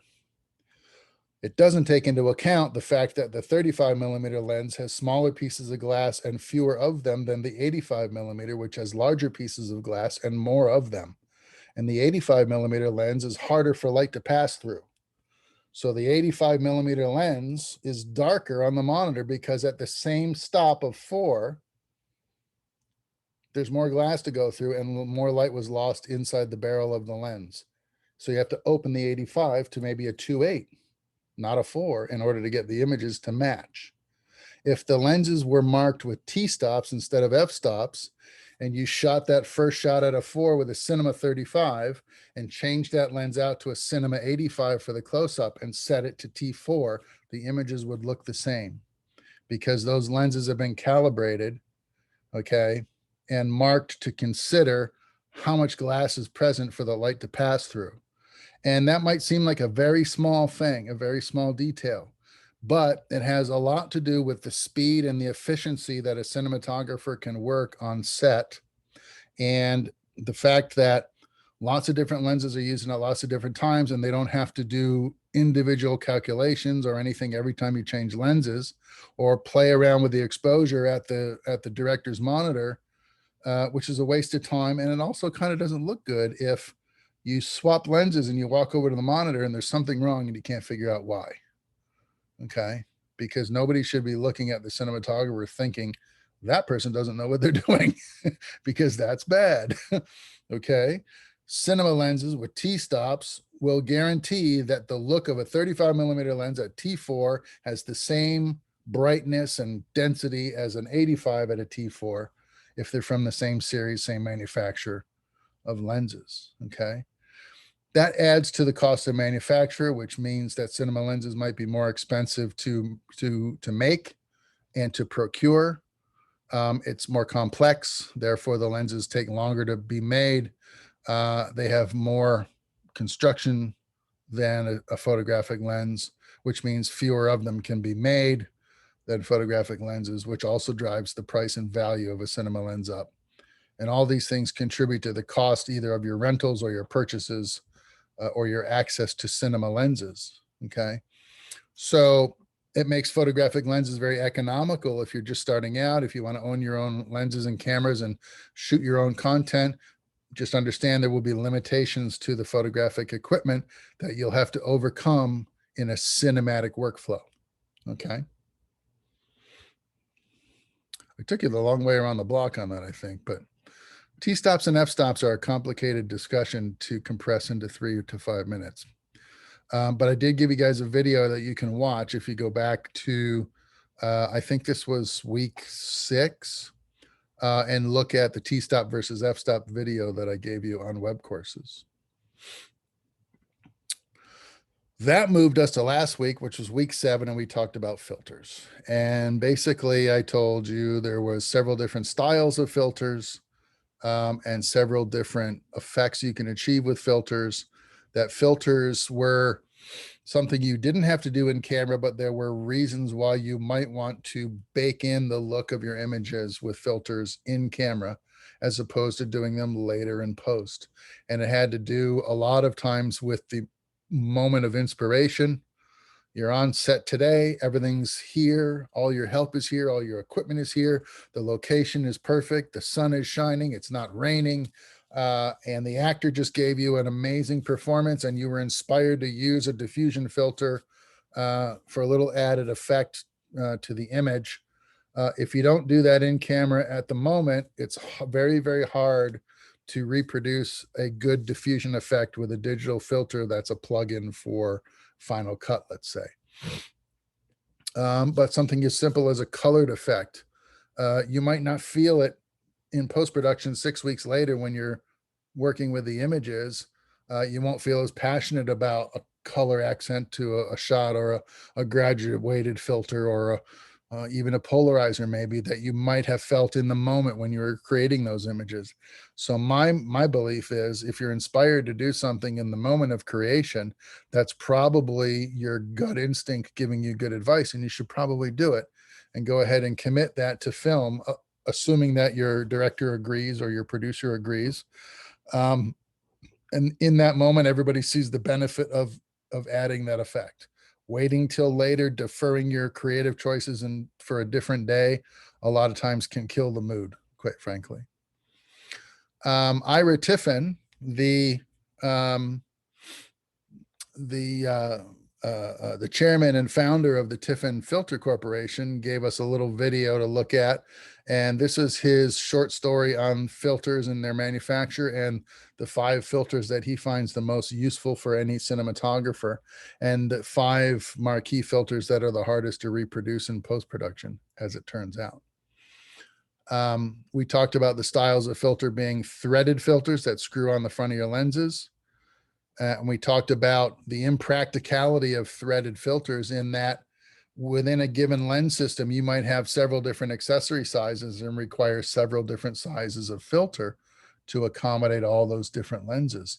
So you would need a series of stepping rings and one large filter representing the largest filter in your kit with the largest accessory size, and then just use rings to adapt that to lenses with smaller diameters. Otherwise, you're buying multiple copies of the same effect to fit different size lenses. One of the earliest types of filters that are out there were the Rattan filters, produced by what was it, Frederick Rattan in the UK, in Great Britain, late 1800s. His company was purchased by Kodak, and Kodak adopted the name and style of filter, the Rattan filter, which was a gelatin sort of acetate trimmable. And what you would do is basically take a Rattan gel and in a camera, like a film camera, like the Panaflex camera, maybe trim a little piece of the overall stock of gel, put it in a filter holder and insert it into the camera. And I showed you guys how on the Panaflex, how I used to have to put the small little gels in a filter holder that went inside this little door on the Panaflex, and introduced that gel deeper inside the optical path of the camera. So the lens is on the front of the camera, the light's passing through that lens, then through the port on the camera. And before it strikes the film, it goes through your gel, your colored gel, and introduces that color effect. And then the image is committed to the film stock. And this is all happening behind the lens in what we call the gate of the camera. That's one particular process that was done for color correction only, because film stocks were balanced only in one color sensitivity, either outdoor balanced, in other words, daylight balanced, 5600 Kelvin. We'll talk about that in a couple of weeks. Or indoor balanced for studio lighting at 3200 Kelvin, a little orange or a little blue, essentially, in their color bias. And it was one or the other with film. So if you loaded the camera up with film that was balanced to work in the soundstage with artificial lighting in orange frequencies of color, and then you wanted to run outside and shoot something really quick out in the parking lot or on the back lot at Universal, let's say, out in the daylight, well, the daylight has a bluer frequency saturation, and that film stock would then be off color when you developed it. All the images would look really, really blue because the film would be more sensitive to the orange spectrum than the blue spectrum. But if you put a color correction filter in the camera, an orange color correction filter, you could then take that orange balanced film outside and shoot under daylight. And the images would no longer be all blue. They would be blue plus the color of the filter equals normal. Okay.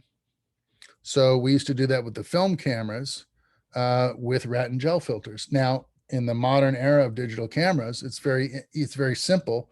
You flip a switch on a digital camera and you change the sensitivity of your capture device, of your sensor, from indoor to outdoor sensitivity. And it will change the way it sees color. It will change a color bias of orange interior sensitivity to a color bias of blue exterior sensitivity in the way that it processes the data coming through the lens. It'll look at that color in a different way. Okay. And that's a really interesting and easy feature of the digital generation of cameras that reduces the need for all of this color correcting and fiddling around. But it's interesting to understand what that process is, know where the origins come from, and understand why now it's so much easier to use a digital camera and get, very specific color based on all of the things that the digital camera does that the film camera never really touched upon. So we got threaded filters, Rattan filters. We also have gel resin cut filters. The Koken company, for instance, they were a photographic filter company, but it just so happens that the filters, if you buy the P series of Koken filters, are big enough to fit on certain cinema lenses as well as photographic lenses. And because people are using photographic lenses on digital video cameras, the Koken filters make a lot of sense. They're very inexpensive. They're very accessible. You can buy them off of Amazon for, very little. which makes them cheap to own as opposed to renting. And they come in a variety of effects: color correction effects, diffusion, polarizers, all kinds of different stuff, graduated filters. They're very thin. They're only about 1/8 of an inch thick, and they're made out of photo clear resin. So it's a plastic filter essentially, but by putting it in front of the lens, you're not reducing the quality of the image at all, because the resin has been manufactured to be optically clear. Okay, so there's no blurriness or anything associated with using these filters. They come in a variety of effects and so forth. They come packaged like so. If you go to the Koken website, you can see the entire catalog, what these filters are and what they do online, and then run and buy them off of Amazon if you want. The professionals, cinematographers in Hollywood who shoot TV shows and movies, we all use cut glass filters. They are made out of optically clear glass, and you can get the same variety of effects and colors and so forth on cut glass filters. They're just a little bit bigger, a little bit heavier, and they're more expensive because they're made out of quartz instead of resin. And the manufacturing of cut glass filters is a little bit more complicated than resin filters. Most of the time, the effects like you see here, these are all graduated filters, gray graduate, sunset grads, blue sky grad, paradise blue grads, coral filters. It's usually 2 pieces of clear, optically clear glass, and the effect is created on one surface of one of the pieces of glass, and then they're glued together with clear optical cement. And so the effect becomes sandwiched in between 2 pieces of glass. So the manufacturing process of cut glass filters for cinema makes these about, $200 to $300 a piece. And the little Koken filter is about $20 or $30 a piece. Okay. These are neutral density filters that we use in different sizes: 4x4 inches, 4x5 inches, 6x6 inches, and several varieties in between. This is one of the folks from Tiffin looking through a 6x6 filter to see what the effect is before they put it into a 6x6 filter holder on the front of the camera. Okay. You can attach cut glass filters to the stuff from school. This is an Ursa Mini with a Croziel matte box. Croziel is just a brand. And it's designed to hold 4 by 5.65 inch filters, which kind of look like that, rectangular. And you attach it to the rod base on the Ursa Mini, and you can bake in your diffusion or your polarization or your graduate filters or your neutral density filters in the matte box. The matte box also controls light.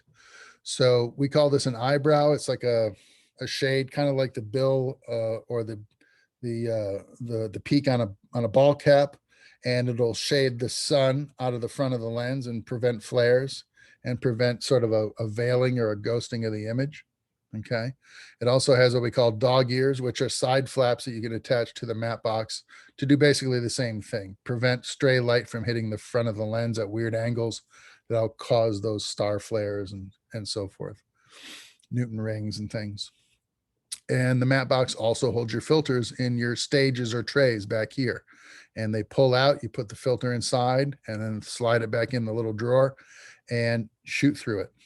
And you see how it's designed to attach to the rods on your rod base for your camera setup. The different styles of effect that you can achieve: color correction. Here's close-up filters. These are like putting magnifying glasses in front of your lens. So they decrease the minimum focusing distance. So an unaided 50 millimeter lens might have a minimum focusing distance of 2 feet, right? Which is fairly far away if you're shooting something small, like a bug or a coin or a watch face. If you want to get closer than that so that your subject fills more of the frame, you might need a +2 or a +4 or a combination of +2 and +4 to get your minimum focusing distance down to maybe 3 or 4 inches. Then your subject appears much bigger in the frame, and you can achieve sharpness on that object at that decreased distance. Okay, because if you don't use the close-up filter and your minimum focusing distance is 2 feet on the 50 mil, if you get closer than 2 feet, you won't be able to resolve that image. You won't be able to make it sharp. Okay, it'll be we call that inside minimum focus. So you need a close-up diopter or a close-up filter to achieve that result. Neutral density filters. This is what we call sunglasses for the lens, right? So if you're out shooting at the beach and you got a camera that's really sensitive, like a Sony A7S III, that has a native ISO, very sensitive, 3200 ISO, right? And you're trying to shoot outside in open sun, and you close your lens's iris all the way down as small as it'll go. And then you have the camera set at 1/48th of a second because you got 24p audio recording of somebody standing on the beach talking about vacations in the Philippines or whatever you're doing out at the beach. Okay, the site of the shark attack, whatever it is. Okay, you've closed your lens down all the way. The ISO is really, really high on the camera, and you're locked into your shutter speed because you're capturing sound, so you can't change that shutter speed. And the image is too bright, way too bright. What are you going to do? Well, you put sunglasses on the lens, just like you'd put sunglasses on your eyes, right? Neutral density filters do nothing but add gray value to the image, which makes it essentially darker. Okay. It doesn't bias color in any way, doesn't change the color by adding the filter. It just makes the overall image darker so you can see more detail in the highlights by decreasing the amount of light coming through the lens. In essence, lowering the exposure and making it easier to see detail in the highlights.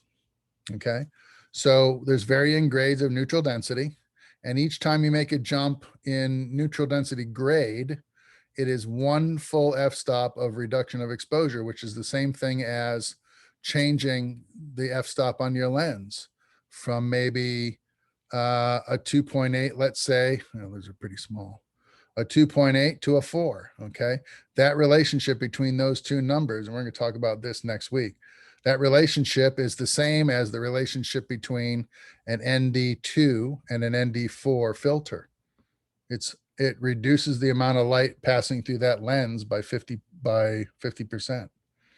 Okay, which is a way of controlling exposure, which is another way of saying a way of controlling the brightness or darkness of your images. Okay. So those are ND filters. We're going to talk about them again next week when we talk about exposure, because they're an integral part of exposure. There are ways of calculating their density and what their value is when creating exposures. This will become more important to you next week. Another type of filter that's important to use in camera is a polarizer. I showed you the effect of a polarizer. It reduces reflections on shiny surfaces like the surface of water. If you wanted to shoot fish swimming around in this stream, without the polarizer, you'd get so much glare from the open sky that you'd find it very difficult to see the fish under the surface of the water. But with the polarizer in place, you dial it in and it takes the reflection off the surface of the water. Now you can see the fish in there swimming around. And I showed you the same effect through the windshield of a car. And I suggested that you might be shooting a shot of two people driving down the road in the car, having a conversation, but there was so much reflection on the windshield from the sky, you can't really see the two people inside the car. But if you put a polarizer on the camera, rotate it in the back filter stage of your matte box so that you turn the effect on and off essentially with the polarizer, you can introduce the glare or take it away depending on how much reflection is present on the windshield. Okay, you just turn the filter, just like if you had polarized sunglasses, if you take them off and turn them, right, you can see, as you're looking at the sky, you can see the sky get lighter or darker blue based on the angle that you adjust your glasses, right? And you put them on and then you cock your head and you can see the sky get darker or lighter with polarized sunglasses. Well, a polarizing filter will do the same thing on your cinema lens. You just turn it until you see the effect you want, the density of color or the reduction of reflection, and then you stop rotating and shoot through it at that angle.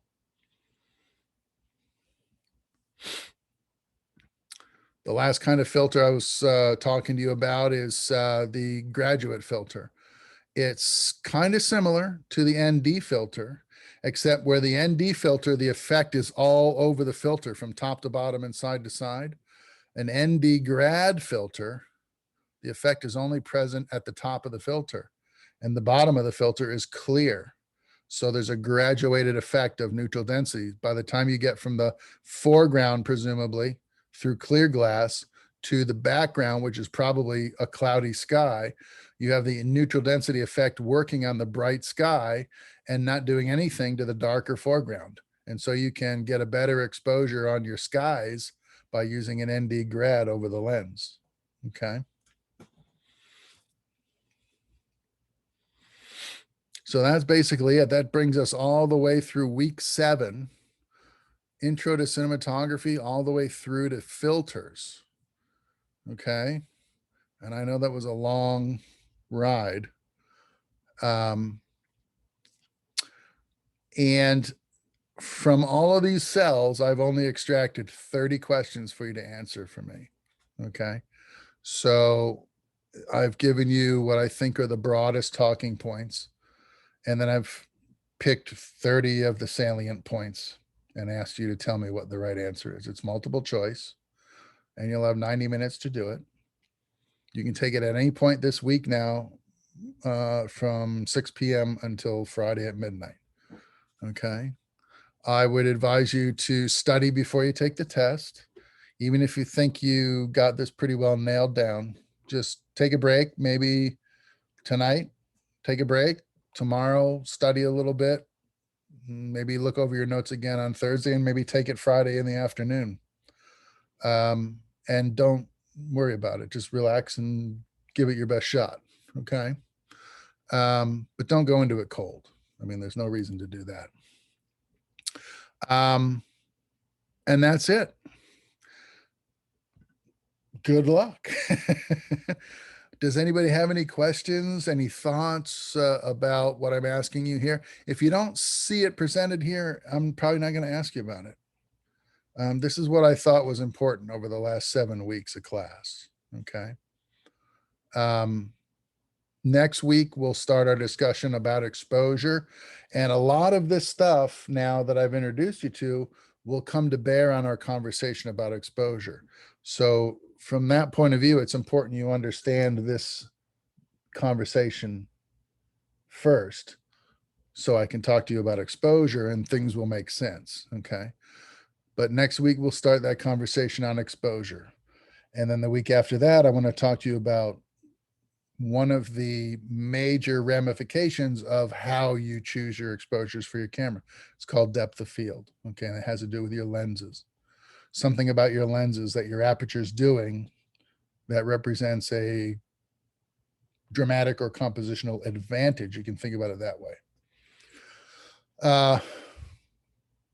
Then I want to talk to you about lighting, talk to you about camera movement, and talk to you about shot design, composition, basically. And that'll be it. And we'll be done. So the midterm is, like I said, 7 weeks of material. Not too bad. So anyone have any thoughts on any of this? Will you be posting this slideshow or? This video is being recorded and it will go up on the video lecture page. But if you want me to make a PDF of it, I'll do that and put it on your downloadable PDFs page. The only thing is it changes when I make a PDF out of this keynote. The background won't be dark like this anymore. It'll be white with gray sprocket marks. And sometimes the text is a little harder to read if it's a page like this that's got a lot of words on it. But the images will translate over just fine. So if you want me to put the PDF up, I'll be happy to do that for you. I got a thumbs up. Okay, that's good. Okay. Yes, I'll take care of that for you. Okay, great. Also, should we be going over the reading in the textbook, the main one, and what about the PDFs? Probably more of the PDFs, I think, and maybe the camera assistance manual. I only gave you, I think, 1 or 2 assignments out of the big textbook. but you can look on the getting started section of web courses on the modules page. And I've put the course, what am I trying to say? The course outline is up here. So if you want to see what the reading assignments were, just go to the outline, and I've kept it up to date week by week for the most part. And so you can see what I gave you for reading, what I gave you for videos to watch. If there was a homework assignment, what was it? And that's accurate all the way up to week 8, where we're at right now. Okay. So this is everything. I would say look this over again and then look for the things that relate to what's in this presentation, because this is all the important stuff. Okay.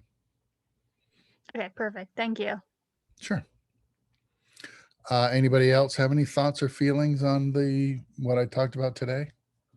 Yeah, you said that we didn't need to memorize the equation for the SD card write speed. Is that the same also for the f-stop and t-stop? Yeah, no, I would never ask you to do that.